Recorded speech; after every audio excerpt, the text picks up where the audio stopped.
پیام جمعی از زندانیان محکوم به اعدام در واحد 2 زندان قزل‌سار. خطاب به مردم و سایر زندانیان.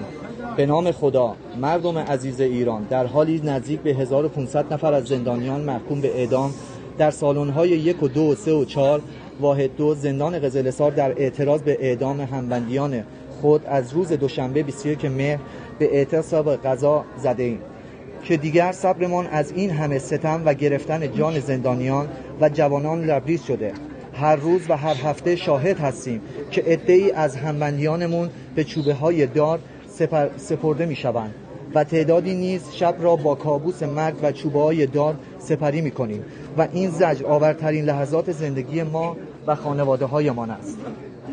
درد و رنجی که سالیان است ادامه دارد، این وضعیت دیگر برای ما قابل تحمل نیست. ما جمعی از زندانیان اعتصابی در واحد 2 قزل‌سار خواستار لغو مجازات اعدام در ایران هستیم. بساط اعدام و چوبه های دار باید از ایران برچیده شود.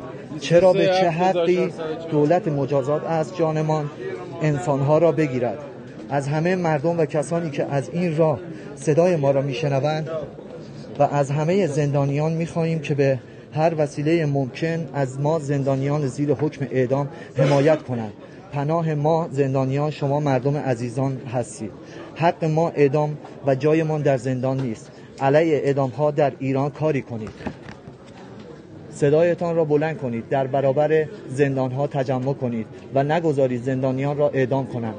از زندانیان اوین و رجای شهر هم تشکر می‌کنیم که با ما پیوستند. زندان قزل‌سار واحد 2 23 مهر ماه 1404. پاینده باد ایران. نه به اعدام، نه به اعدام، نه به اعدام، نه به اعدام، نه به اعدام، نه به اعدام، نه به اعدام.